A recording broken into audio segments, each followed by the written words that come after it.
Welcome back, desperate lovers, to another episode of the Desperate for Love podcast. I'm your host, Sophia, and thank you so much for being here. Today marks the final part 3 of our mini 3-part series here on the Desperate for Love podcast that I like to call Before the Storm. In the first episode, we talked about my mind. You know what happened there. In my last episode, I took you down memory lane, took you through the journey of my life, and shared with you when and how I became conscious of myself, my body, and of course, the struggles that I've been experiencing my entire life as it relates to my body image. Today's episode leaves us with one final topic to discuss: my soul.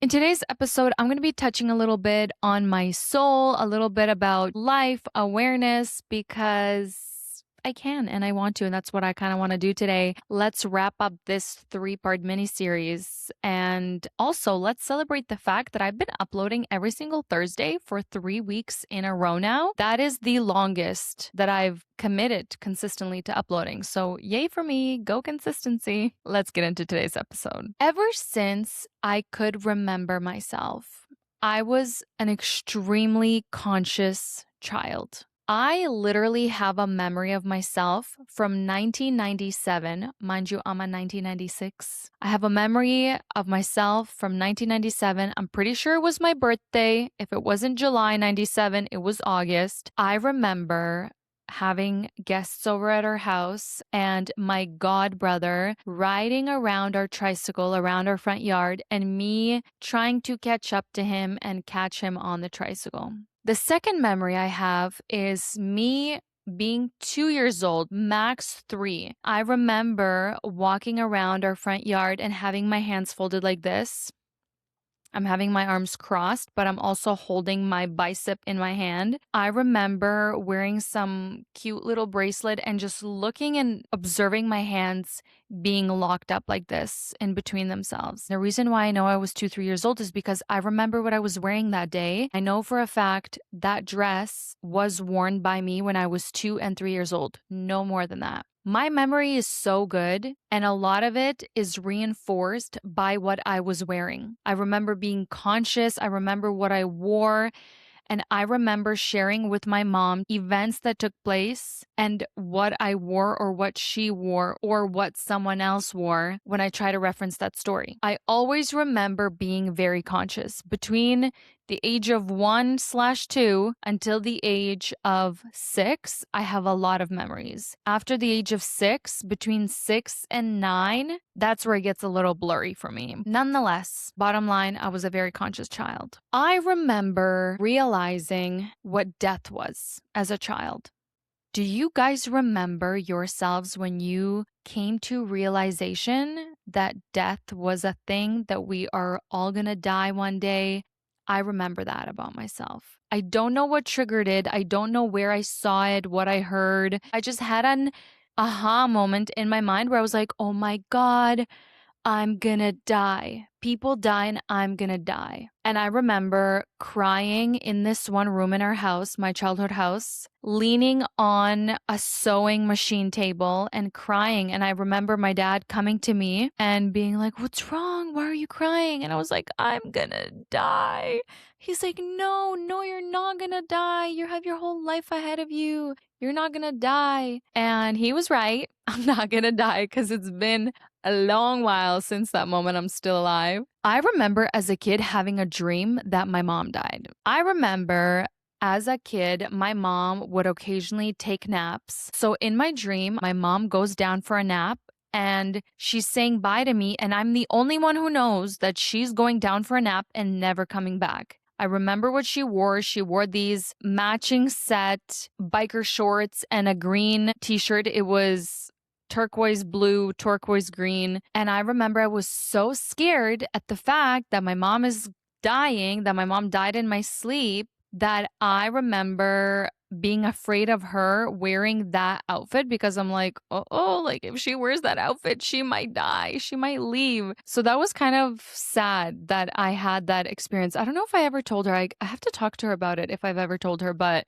that dream shook me, to say the least. Luckily, my mom is still alive and well and healthy and everything's fine. That being said, the dream startled me, to say the least. You know, as a kid, first you realize what death is, then you realize your mom dies in your dream. Like, you don't know what to think. You don't have the brain capacity to be like, oh, it was just a dream. So, a little traumatized there. And so, my soul and my heart and everything that I am, I don't know when I truly separated my soul from my body. I kind of lost track of that specific moment, but there came a time when I discovered spirituality, when I discovered crystals and the conscious mind, I learned that our soul is infinite and that it never ages, and that our soul is truly our personality, our experience. We believe in reincarnation, multiple lives. Y'all know I've kind of took a pause on that, and I'm kind of leaning more into the rational, but also God, not the universe side of things. But when I was spiritual, I learned that my life path number is number 9. Everybody has a life path number. To determine your life path number, all you have to do is add your birthday, the day, the month, the year, all the digits together, and keep condensing it until it ends up being one digit. My father's life path number is number 9, which I thought is very incredible. I do feel a very specific connection to my dad. When I discovered that my life path number is 9 and what that means, it both excited me because I'm meant for great things, truly great things, but it also scared me because I'm not there yet. I don't know how I'm supposed to move these mountains. I don't know how I'm supposed to change the world, how I'm supposed to expand to make a global impact considering where I am right now. So I actually want to read to you and share with you what I learned from discovering my life path number and the resources that I came across. Life path number 9, me. Empathetic, wise, idealistic, compassionate, artistic, introspective, generous, emotional, transformational, and forgiving. I don't know about that last part. I don't know about the forgiving part, okay? I don't know about that.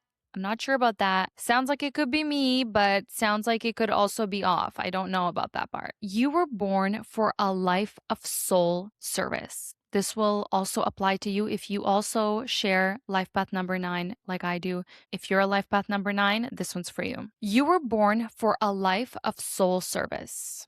Why are you here? You came here to embody unconditional love, to live from your heart, and to help others heal through your wisdom, empathy, and deep emotional truth. You are the old soul of numerology, someone who's lived many lifetimes and now carries a deep inner knowing of what really matters: kindness, forgiveness, compassion, and service. You are here to complete a cycle, the final number in numerology. The 9 holds the energy of endings and closure. That means you're often here to tie up loose ends, finish karmic patterns, yours and others, and bring peace and resolution. You are the altruist, the emotional healer, the philanthropist, the artist, the sage. And you're meant to shine by uplifting others. Love that for me. 9 holds the vibration of all the numbers that came before it, 1 through 8, which means you've already lived through all those lessons in past lives. That's why 9s often feel older, wiser, more intuitive, and more tired too. You're not here to learn how to start the journey. You're here to learn how to end it with grace. You're ruled by the energy of completion, which means you're deeply tied to endings, transitions, and karma resolution. Your life may include more grief, loss, or goodbyes than most, not as a punishment, but because your soul came to transmute pain into power. Why? And yet, you are also the most beautiful human of all numbers. Messy, tender, brave, emotional, and capable of changing the world one heart at a time. Stop. Stop. Stop.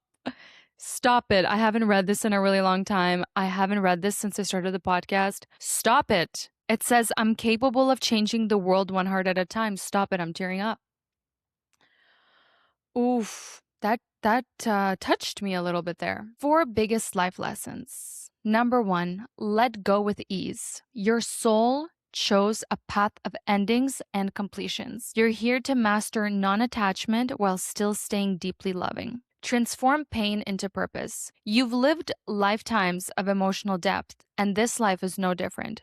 But you weren't meant to drown in suffering. You're here to alchemize it. Your wisdom comes from transmuting your wounds into compassion for others. Great. Embrace your role as a guide and teacher. You didn't come here to be normal. You came to be a light. Own your spiritual authority, share your soul wisdom. When you stop hiding behind humility, your presence becomes medicine for others. Can we just pause here for a second? Whether you believe this stuff or not, this is my show, it's my podcast. I believe this kind of stuff, right? I really needed to hear this. And it's so in line with the Desperate for Love podcast because I always felt a sense of loneliness. I always felt alone in my family. I always felt not understood, misunderstood. I always felt like I was being dismissed, that I wasn't recognized for how special I was. I was truly, truly disconnected. Sometimes it just feels like I'm constantly going through it. And when is it going to end? And reading this just kind of gives me reassurance and peace that I may have quite literally come here to have the most unstable, unlasting life, unlasting relationships, unlasting friendships. The amount of friendships I have lost and how much they pained me, the amount of relationships that didn't work out that caused me heartbreak, pain, the places I used to love and visit becoming completely out of reach for me. All of these things are so important. They all fell apart. And I, reading this, am now understanding that it was kind of meant to be that way. My strengths. I love this. Okay. Sometimes I can't put into words how I feel or what I'm going through. So let this record tell you. Profoundly empathetic. You feel the pain of the world and you care deeply. This emotional depth is your power, not your weakness. Wise beyond words. By the way, my name means wisdom. In case somebody didn't know, Sophia literally means wisdom. Your soul has lived many lives. You carry ancient insight and compassion that can't be taught. It's encoded in you. Powerful healer. You don't just heal through doing, you heal by being. Your presence alone softens others. Wow. I love this. Creative and visionary. You see the beauty in what others overlook. Art, music, writing, activism. These are your portals for healing the world. Activism, the Desperate for Love podcast. We are all desperate for love. We are all desperate for love from ourselves to ourselves. We are all desperate lovers. We're desperate for love. We're all desperate for love. This is so on theme. Everybody should follow, subscribe if you haven't already. You may feel like you always have to suffer, sacrifice, or carry the load for others, even when no one asks you to. Yes, ma'am. You feel deeply, but may not have the tools to process it. So you may numb, shut down, or emotionally spiral. Yes, say less, say less. Who wrote this book about me? How do they know where I live? So that was a little bit about my life path, why I'm here. Allegedly. I don't know if I'm a Christian. I don't know if I'm spiritual. I don't know. All I know is that I'm created by God. There is a slight possibility that reincarnation is real, but God doesn't want us to know that it's real because He wants us to really be grounded in this lifetime and live this life to our fullest, how He wants us to go through life without thinking about the past life, thinking about the future life. That would make sense. I do allow a small possibility that all of this could be true. I mean, this really resonates with me. And so, point A, before the storm. I wasted my 20s thinking that God's gonna come and save me. Someone's gonna come and save me. I talked about this very briefly in other episodes, but in my heart, deep down, my entire life, I felt very special. I still feel very special. However, that feeling of special misled me to believe that because I'm special, because God loves me, because I have a special mark by God, that one day, without lifting a finger, God is just going to hand me my abundance, my dreams, everything that I ever wanted on a platter of my preference, gold, bronze, silver, you name it. I had a complete misperception about the fact that I don't have to work for anything in this lifetime. God loves me. God's going to come and save me. God's going to do everything for me. I don't have to do anything. I just have to be patient and keep waiting, hoping, praying, and then it will come. I was so wrong. I could not be farther from the truth. I literally am starting to realize this only now. It's so interesting how these realizations and thoughts are actually synchronizing at the time when I'm recording this episode.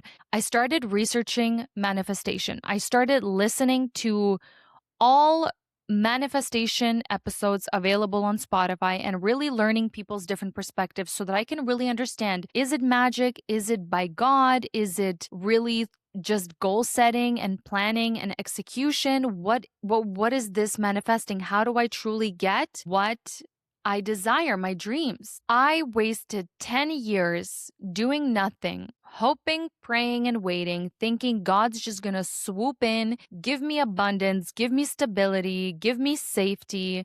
I thought he would send me a man that's gonna take me under his wing, pay for everything that I need paid, so I just don't have to worry. Because I've seen people do that. I see so many women enter relationships where their man is a true provider for their family and they are glowing, they are flourishing, they are thriving. And I was like, I've seen that 1,000 times. It's possible. Inevitably, that's going to happen to me. A man is going to enter my life. Who wouldn't want to enter my life? Who wouldn't want to be with me? Who wouldn't want the honor to be in my presence and live with me and be my provider and be my love and be my lover and all those things? I just sat around for 10 years searching for love, looking for love, hoping that somebody's going to swoop in, give me security, give me stability, give me reassurance, and take care of me. I wasted 10 years living unintentionally, living through 9-to-5 jobs that I hated, living life through occasions only, looking forward to an occasion and then the next occasion and then a next occasion, and ignoring my daily life as if it was rock bottom, irrelevant, boring punishment, and not acknowledging the fact that even every single day, life happens. Every single day is a gift. Every moment, such as brushing your teeth, eating food, taking out the garbage, those are precious moments of life, valuable moments of life. But I wasn't aware.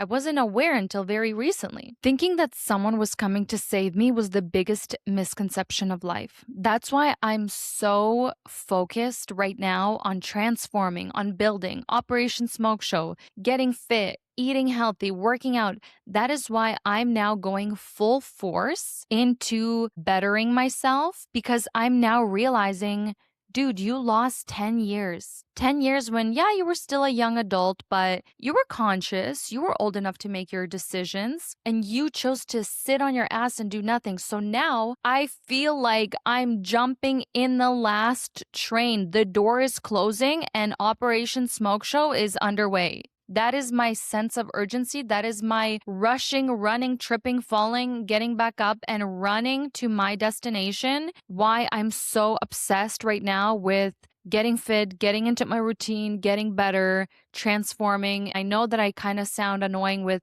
transformation this and transformation that, and I'm undergoing a transformation and transformation. Every single day is a transformation. If you work on yourself every single day, you are a different person the next day. Therefore, every day you are transforming. You're becoming 1% better. Debate me, that is a transformation. I'm setting daily intentions to transform, to work on myself, to do something better, to do something bigger. This transformation that I'm doing right now is only the beginning of a massive mountain that I have to climb. Operation Smoke Show is going to launch me into my self-development journey, but it's going to be the teeniest, tiniest little speck of my human capacity to evolve. Which brings me to the next topic, human evolution. Life never gets easier. We only become stronger. My therapist taught me that a human soul evolves through pain because the way that our brain is designed, the way that we are designed, we learn through pain. You don't learn through compliments. You don't learn through gifts. You don't learn through generous acts. You learn through pain, through discomfort, through trauma, through tragedy, through loss, through abandonment. The only way to grow is through pain. And so life inevitably is going to bring us challenges, is going to bring us uncertainties, tests, lessons, all these things. And our job is to acquire those events, those lessons, those moments. We are meant to go through them, allow them to pass through our bodies so that they can do their job. And that job is to level us up, to make us more resilient, to expand us. Human evolution is limitless. Do you understand that if we lived for 500 years and every single day you worked on yourself 1%, every single day you acquired a little bit of a skill, or first you acquire one skill, then another skill, then a hobby, then another hobby, for 500 years, every single day you can be building yourself up. What stops us from that eternal expansion is, of course, mortality. Death comes around, we age, we die, we leave this earth. But the point that I'm trying to make here is that the human soul, we are infinite. We can expand, grow, develop infinitely. And that realization I literally had today when I was putting together some points of what I wanted to discuss here with you. My point A before the storm is to start learning who I am, start accepting who I am. Perhaps I will study deeper about this life path number 9 because these points really align with me. Maybe I'm meant to go through a lot of pain. Maybe I'm meant to go through lots of losses. Maybe I'm meant to go through divorce and go through unstable relationships, X, Y, and Z. Maybe that is truly what I was built for. And honestly, it sucks. I'm not gonna lie, it sucks watching people be happily married, have each other for support, have kids, build their careers, build their houses, travel the world. It's really cool to watch people live their lives and do all those things, but it also really hurts me to my core that I have it the way that I have it. But I have to learn to accept it. My A before the storm is we're accepting ourselves. We are discovering ourselves. We are learning about ourselves. We are not criticizing ourselves. We respect our soul. We respect the wisdom of our soul. We respect our soul because we were created by a powerful master, God. And we just have to move through life respecting ourselves. And that's what I'm going to do. That's my point before the storm. I need to learn to merge my soul with every aspect of my life and respect myself in every moment because I don't know where I come from, but I am so incredible.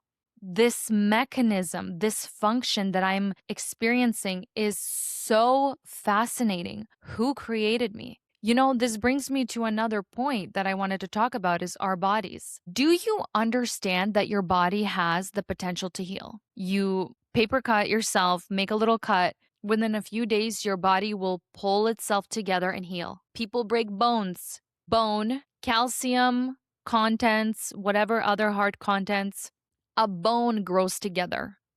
Okay? Who brainwashed us into forgetting how magnificent we are, how incredible we are?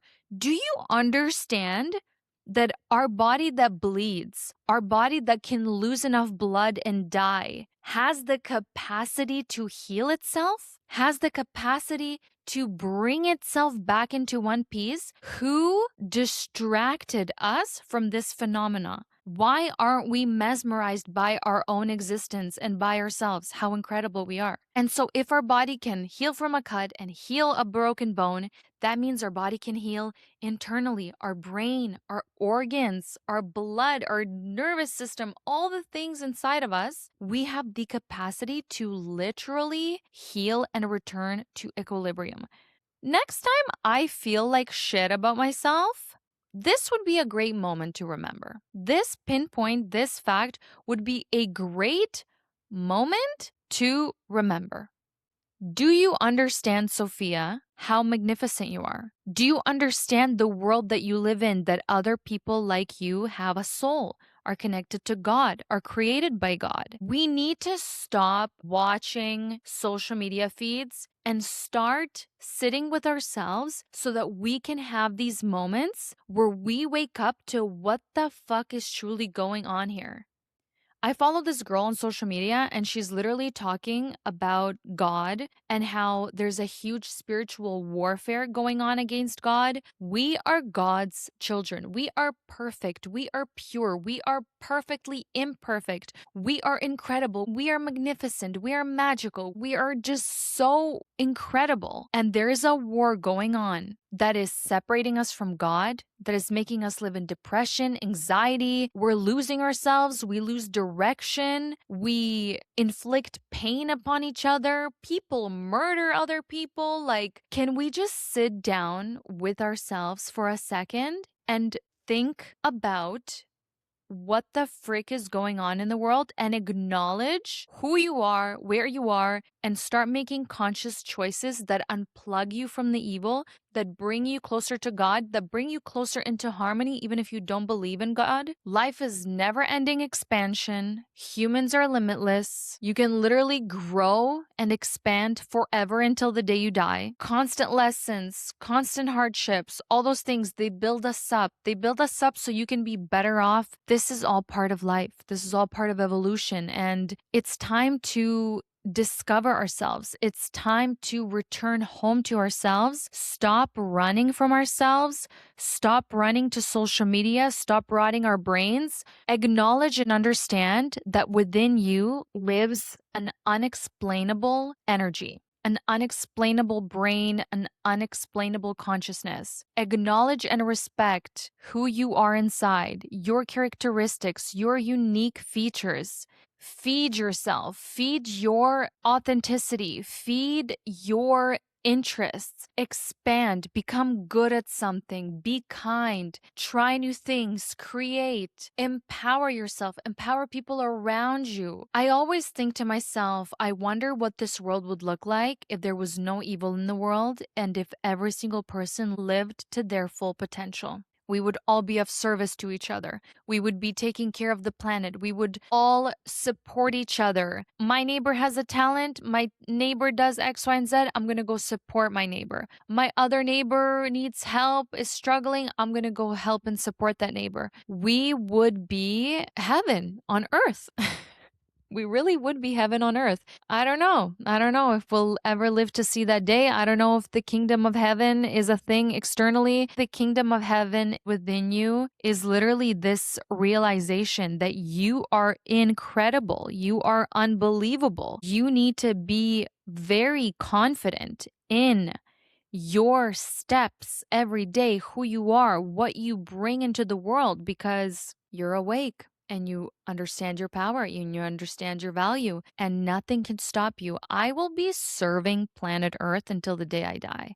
I will be inspiring. I will be talking. I will be sharing. So many people tell me, oh, you overshare. You talk too much. This should be kept secret. This should be kept private. Happiness loves quiet and privacy and blah, blah. I don't know why I have a very strong urge to share my life to a great degree, share my personal stories, share my experiences, because I truly believe that we learn from each other. If you don't fail and learn on your own from that failure, you have the opportunity to learn from someone else and not repeat their mistake. And I just feel a calling to keep being here, preaching Desperate for Love podcast, getting better at the podcast myself, creating unique content, sharing insights. Even if I say something that you already know, even if I'm repeating myself and you didn't hear anything new in this episode, do you know why I'm valuable here and now to you? I'm going to give you a second to think about it. Why do you think that me sitting here and creating this episode and speaking these words is of value, even though I may be repeating myself based on what other teachers are saying and what other leaders and thought leaders are saying? Why do you think that is? Well, the reason why is because you forget. You may read a book and then you forget if you don't revisit it. You may see a podcast, hear a podcast, and then you forget. You see a movie and then you forget. You see something, you read something, and then you forget. So, me being here is valuable because even though I may be repeating a concept that already exists, this is your friendly reminder. This is your friendly reminder. In moments when you get lost in the tornado that is social media, when you come across valuable, educational, inspirational content that doesn't feed your brain garbage, but that inspires you, that reminds you, yes, that's right. I have to remember to love myself. I have to remember that I'm powerful. I have to remember that I'm sick and wicked. You're welcome. You are welcome. You are incredible. You're beautiful. I know this episode was supposed to be more about me and my point A, but you're amazing. You're beautiful and you're amazing. Let's address the elephant in the room. I got a full on smoky eye action going. You know, sometimes when you do makeup for the guys, because the guys don't know, explain it to the people in the back. Okay. My favorite saying, explain it to the people in the back, the guys. Hey guys, if you're listening, girls have this thing when we do our makeup. Sometimes you don't know where it's going to take you. Sometimes you put a little too much here, then you add a little bit here, and then it's too much. Then you add a little bit here, and it's too much. And in the end, you end up with a nice, heavy, smoky eye. You know, even though you're going for something a little more natural, you ended up with a smoky eye. That was me today.